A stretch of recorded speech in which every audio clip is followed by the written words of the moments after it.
So good evening, everyone, and welcome to tonight's webinar, which is on rosacea, the characteristics, care and treatment of that, what we're going to do as beauty therapists in the salon for rosacea.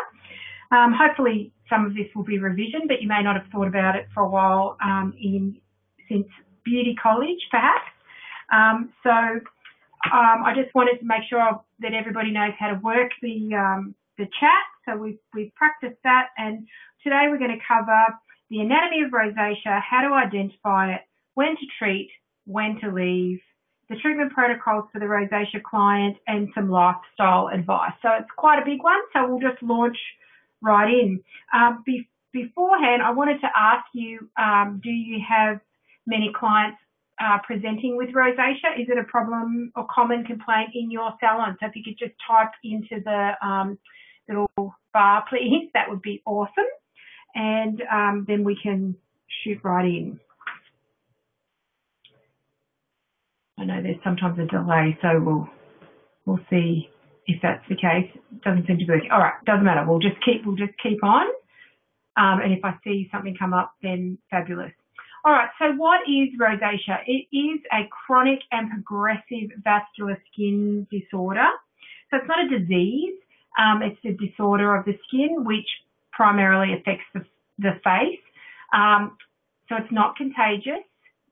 Yes, so it's not a common thing, but we do get a few, and you'll hear some interesting statistics in a second that in the world there's it's a very common problem, but a very low diagnosis of rosacea. Apparently, upwards of 45 million people worldwide have rosacea, and for an example of the approximately 16 million American sufferers, about 78% have no clue that they have it. So in fact, it's probably in our salons that there are some rosacea sufferers that we don't know, and they've yet to be diagnosed, and we might be just treating them for sensitive skin or a little bit of erythema. So the origin comes from rosaceus, with the Latin, which means pink-like. And you can see in this little picture here that these are the general locations of rosacea.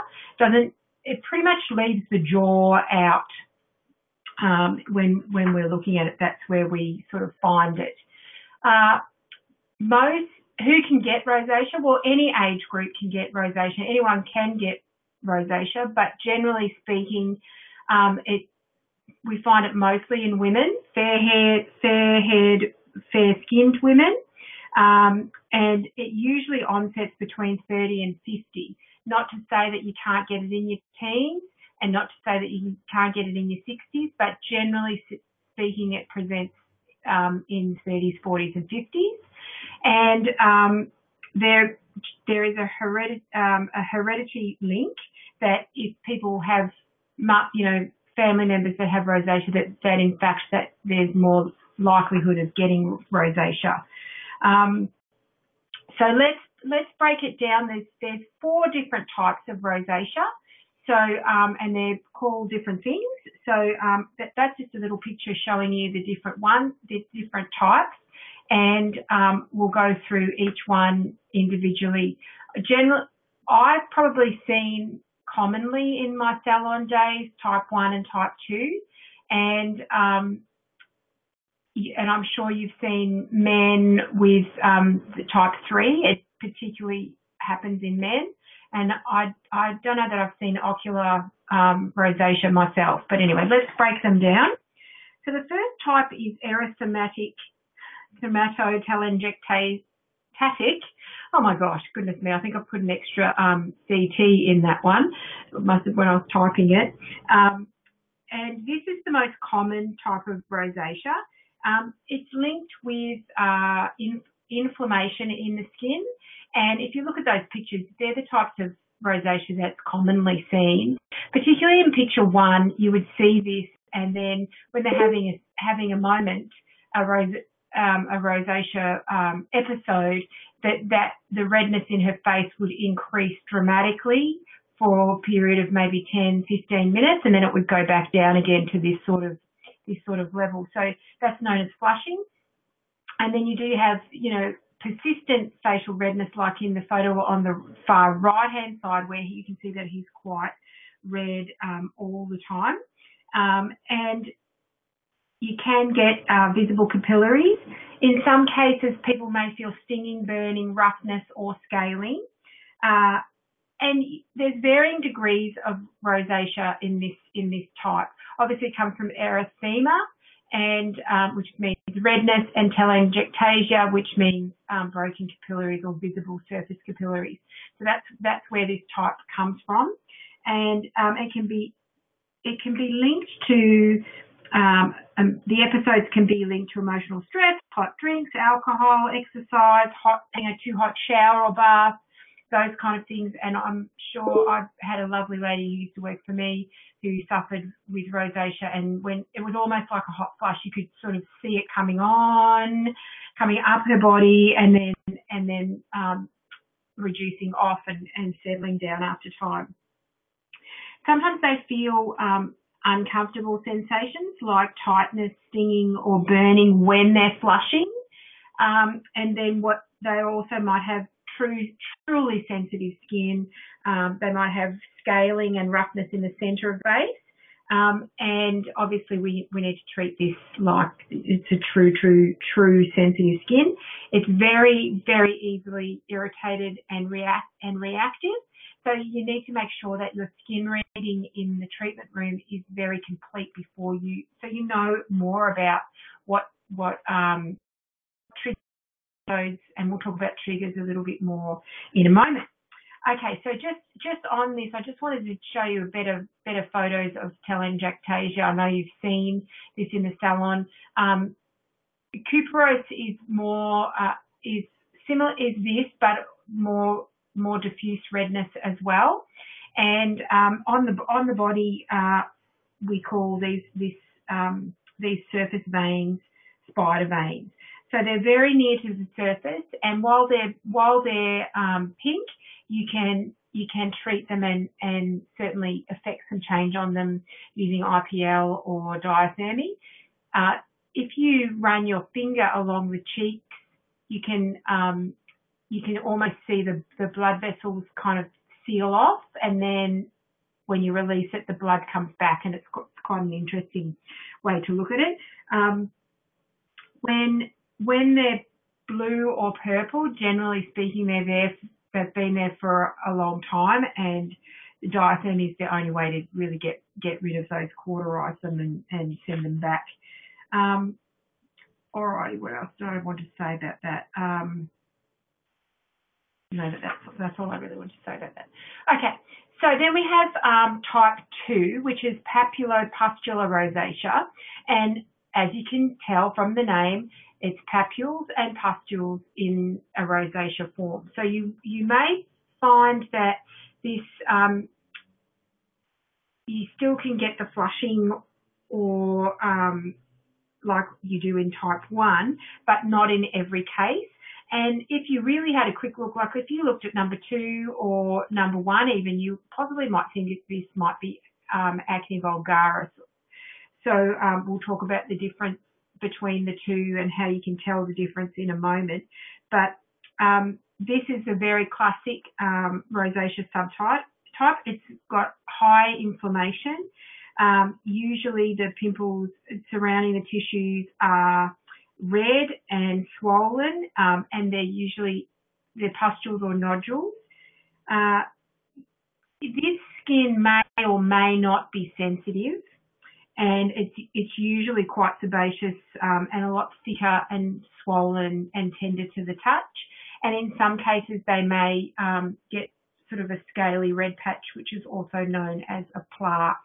So you can see why in some cases that rosacea is not diagnosed correctly, because there's that crossover. Here we go. The next type is glandular, and this type of rosacea has nothing to do with whether or not a person drinks too much alcohol necessarily, even though alcohol can be a trigger for rosacea.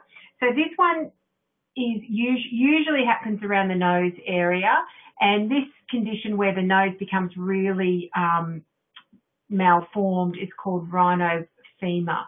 So, you've almost seen some that look like almost two separated areas.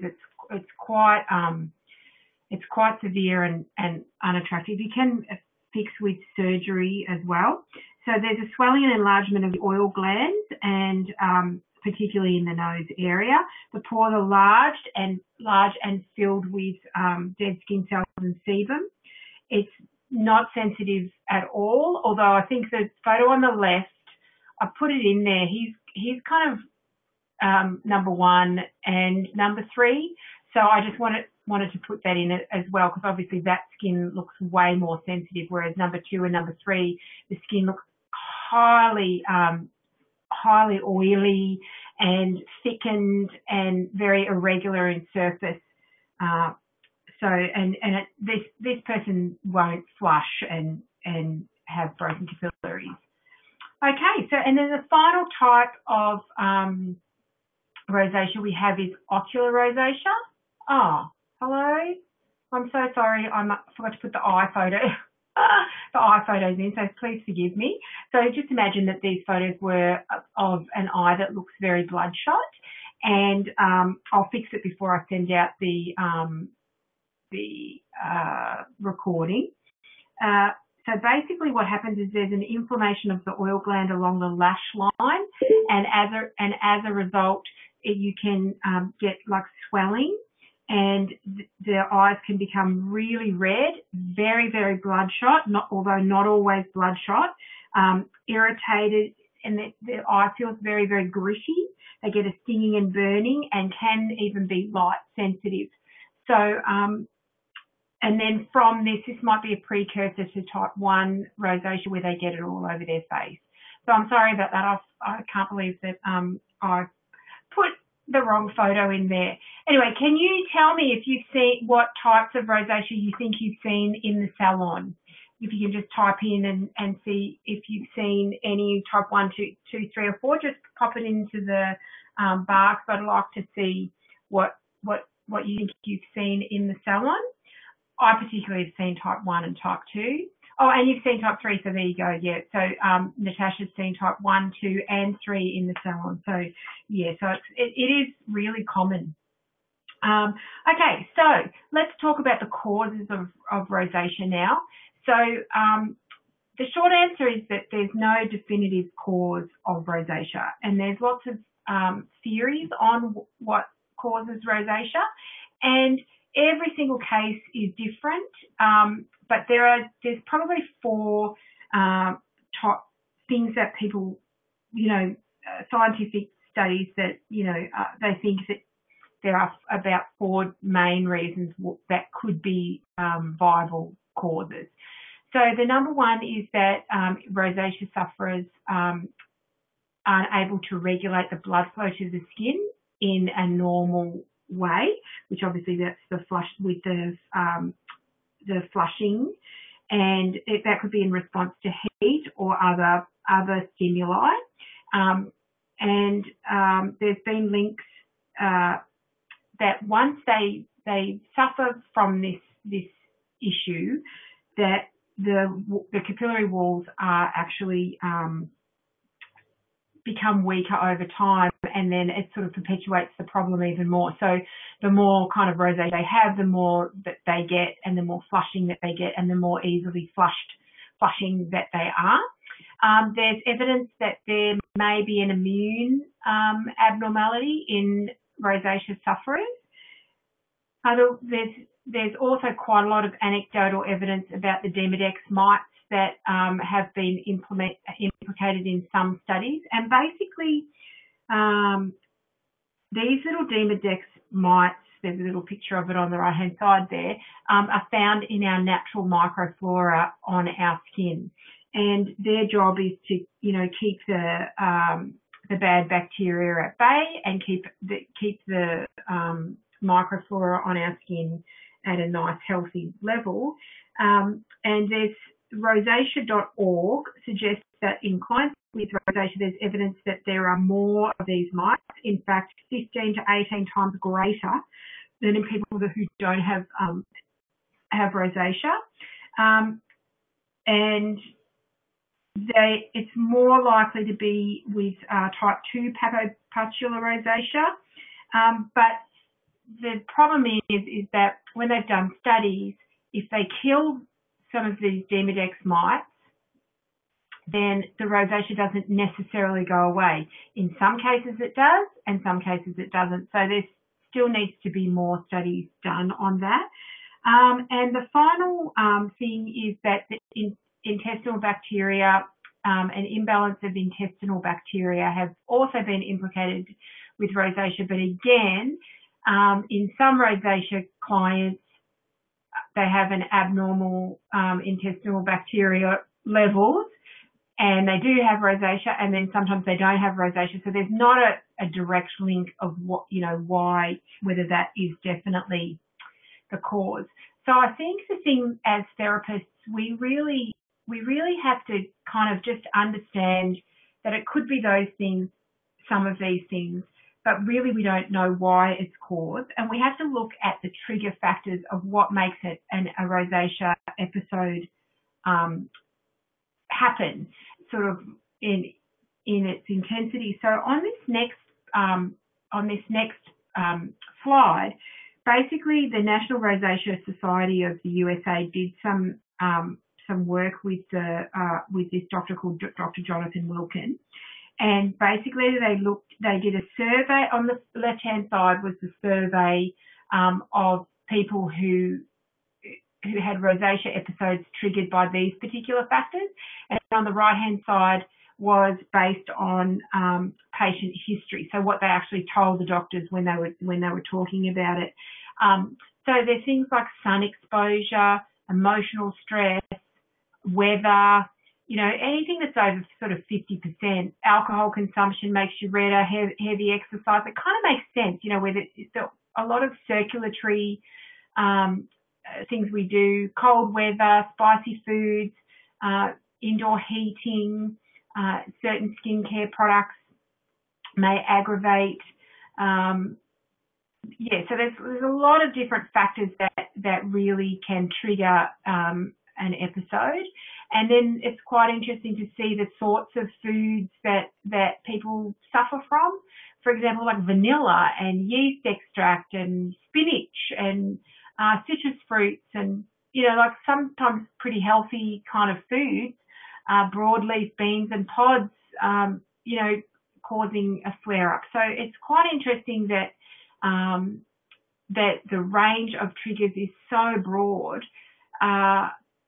And I think this is worth sort of printing out and having in your salon, and because the thing is when someone presents with rosacea, what we need to do is we need to sort of talk to them about the things that can trigger an episode, and then tell them to avoid them if they don't want to suffer as much. So, and then that way they can manage their rosacea better, and then you can, your treatment protocols are going to work more effectively if you work together on that. Okay, so the next thing is identifying and mimicking conditions. So like I said before, like when I showed you type 2, and I said, it could really look like acne vulgaris, or sometimes it can look like a skin rash or irritant dermatitis, or it can look like seborrheic dermatitis. So in order to tell the difference, and remember that we're not doctors and we're not diagnosing, but people do come to us to get advice. And I think that, you can choose your words wisely, but in your own mind, you're going to be making a diagnosis for the best way that you can deal with that client and make recommendations anyway. So things to ask yourself. So how old is the client?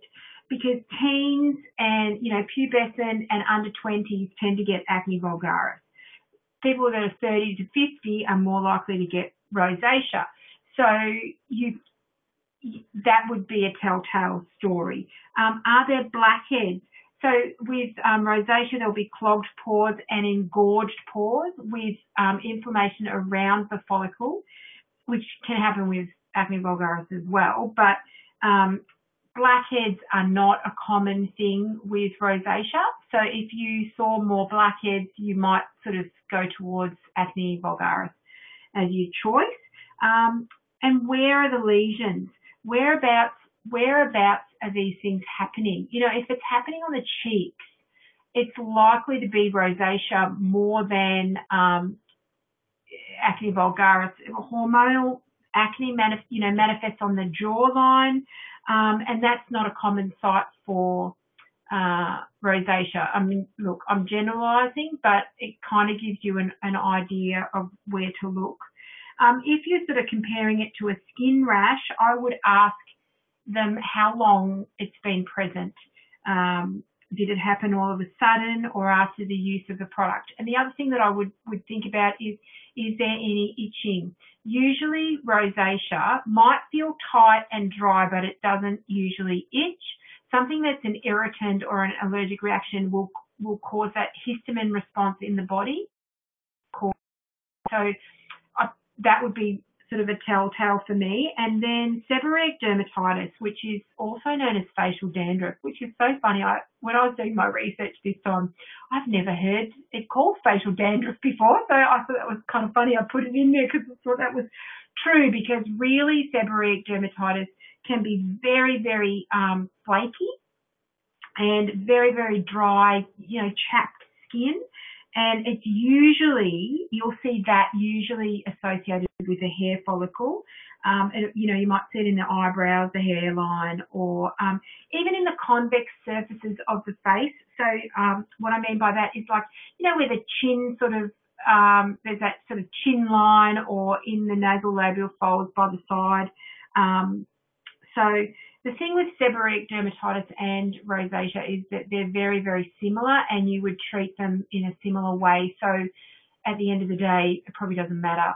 I think the first two, acne vulgaris and irritant dermatitis, you would be treating, well, definitely acne, you would definitely be treating in a different manner. So I hope that makes sense for you. Then, so when do we treat and when do we not treat? So number one is, if in doubt, don't. Make sure that you ask lots and lots and lots of questions of your client to really work out whether you think it's a sort of a safe thing to do. If it's beyond you, or you're just really unsure, I would get medical advice first.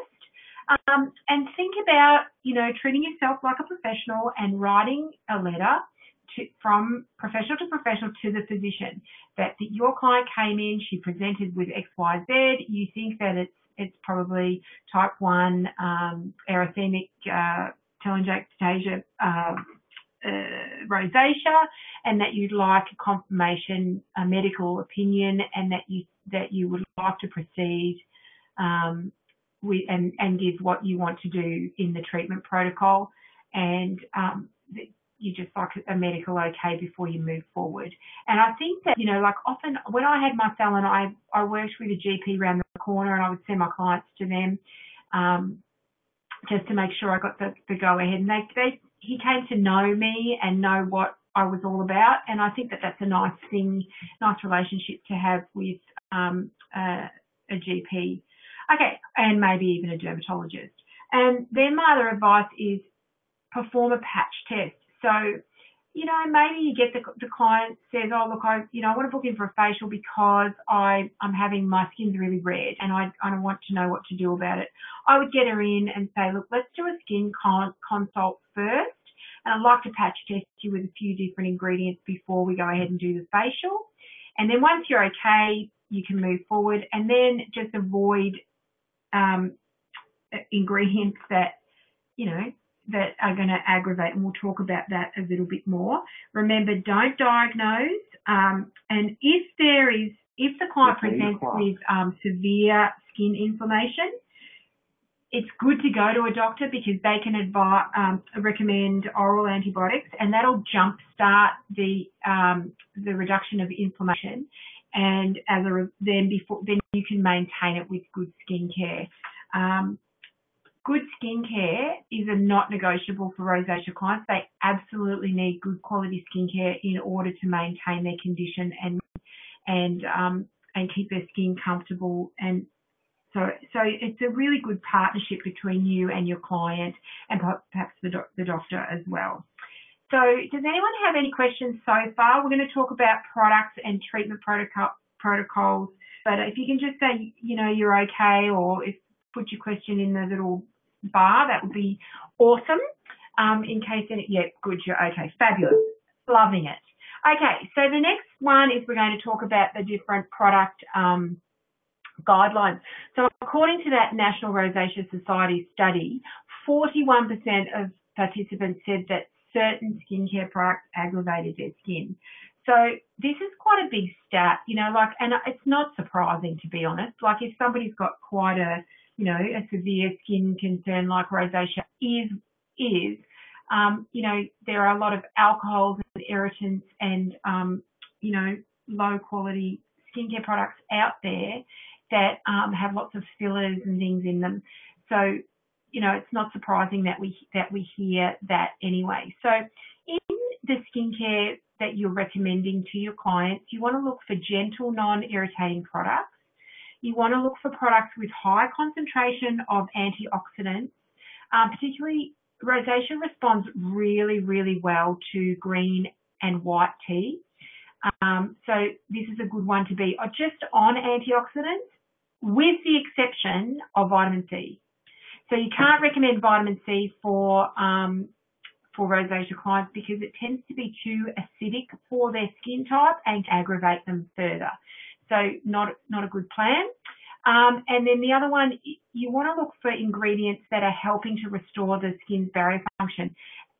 With rosacea, there's we know that the barrier function has been compromised, and we want to really work to protect that and restore the barrier function, which is a pretty common treatment goal anyway. And for type 2 papulopustular rosacea, they don't usually, because their skin's quite, it feels quite oily, and you want to try and not an oil-free hydrator like hyaluronic acid. So they're really good ingredients to look for in your skincare. And avoid physical exfoliation. It's just generally too rough to do a mechanical exfoliation on a rosacea client. However, saying that, using bioelements, you might find that eventually you can go to measured micrograms or something like that.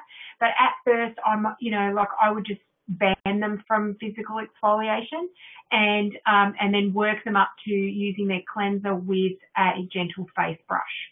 So, or a gentle face sponge or something like that. So they're getting a slight physical exfoliation, but not a real mechanical exfoliation.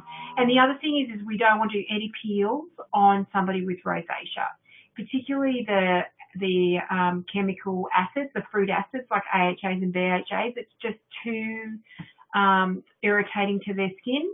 And the other thing we want to avoid is steroids like cortisone on rosacea clients as well.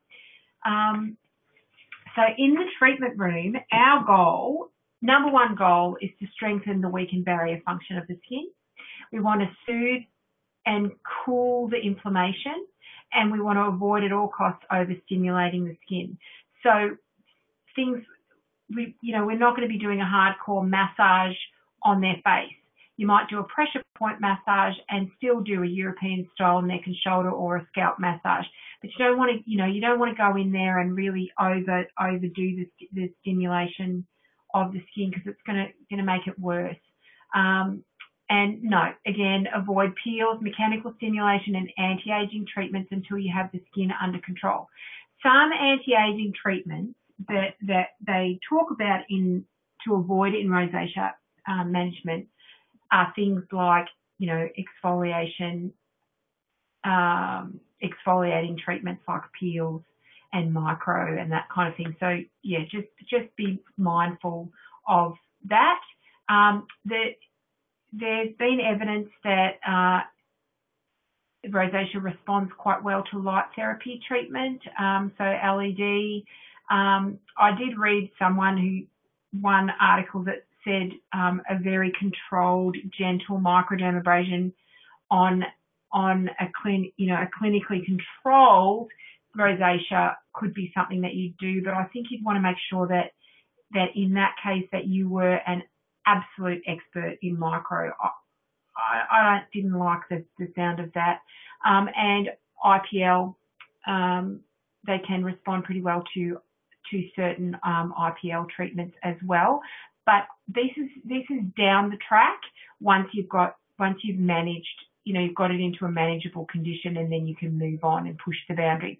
Like I've, mentioned with the lady who used to work for me, we did fairly controlled, kind of boring rosacea treatments for her for quite some time. And then after about 18 months, I did push the boundaries, and we even did do a very gentle peel. We would do enzyme peels, but I even did a lactic on her with great results.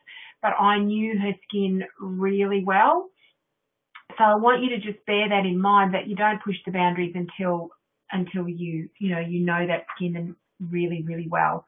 That didn't come out very clear. I hope that you can read it. So the Bioelements Calming Facial is the best facial from our protocols to choose for a client with rosacea.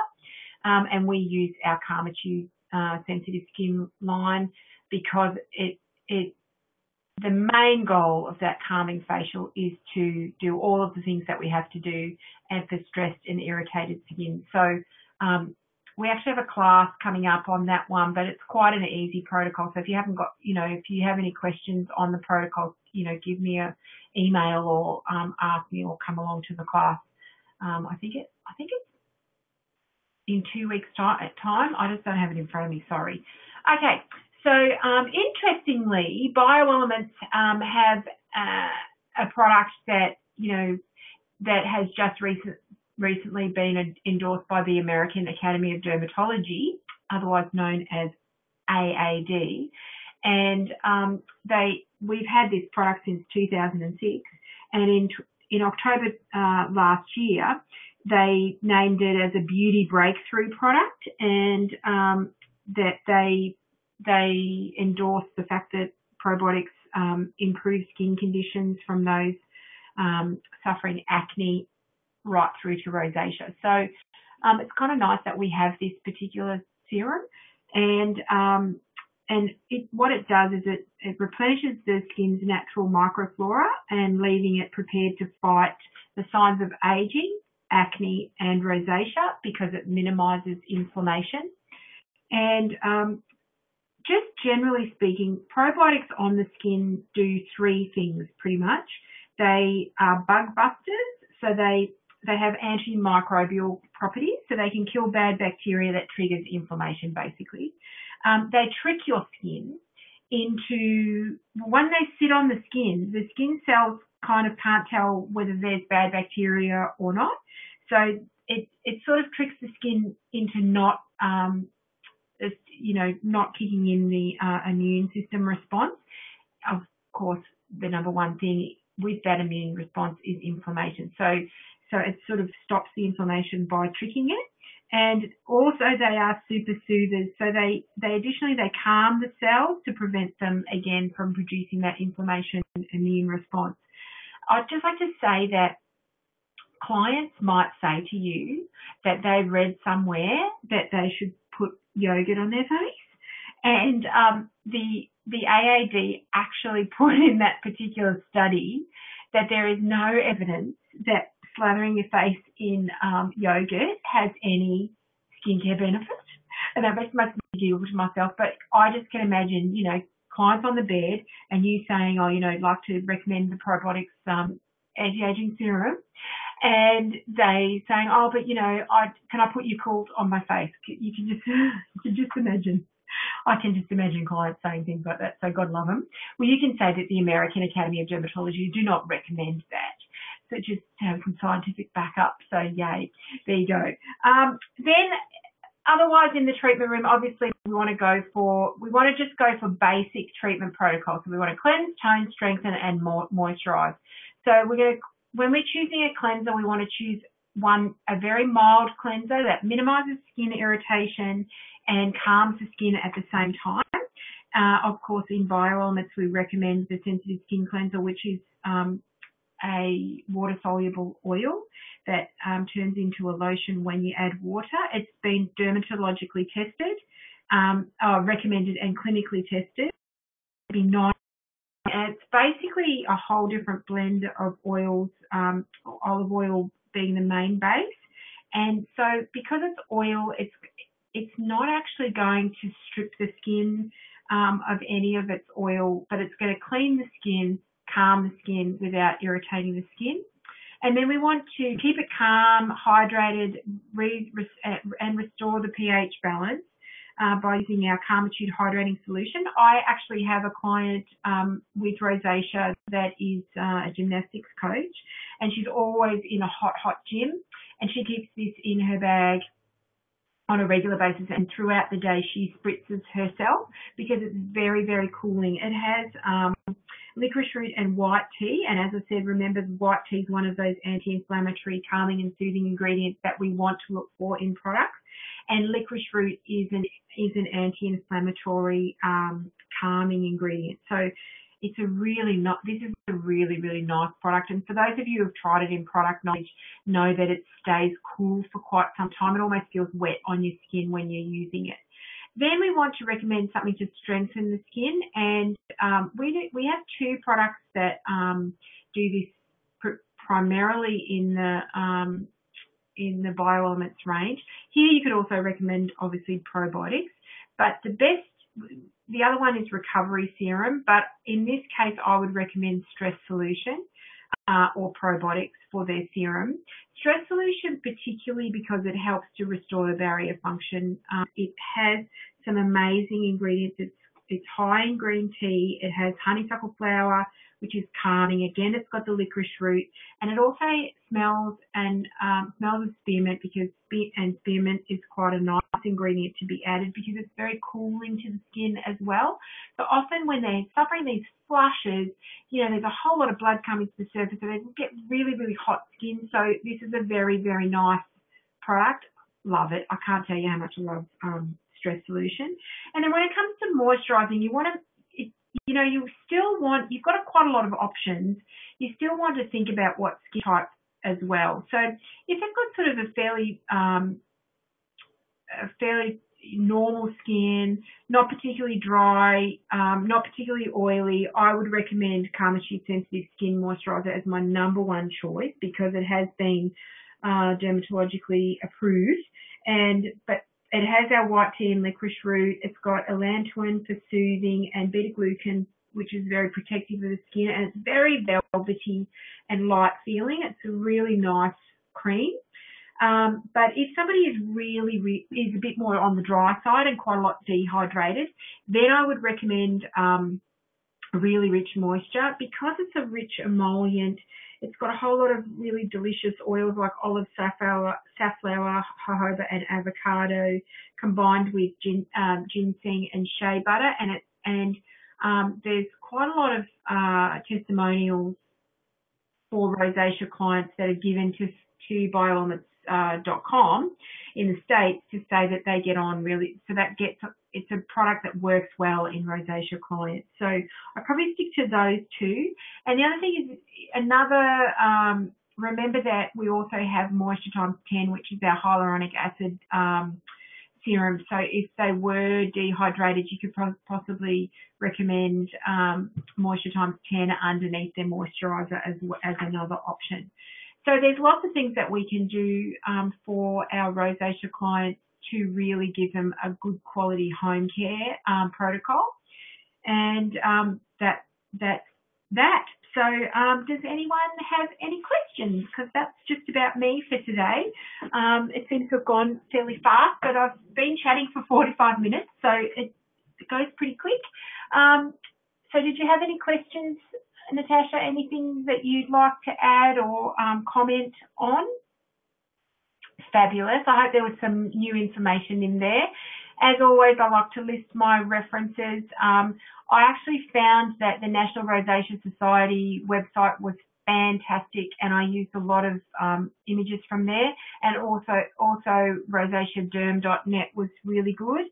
And the my two favourite books really didn't give me a whole lot of information, to be honest with you.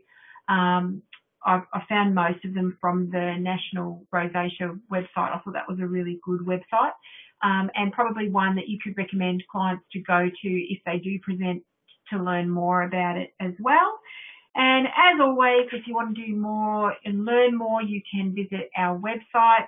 And the next ones that are coming is our Google Hangout, tips to a unique, memorable and totally rebookable experience.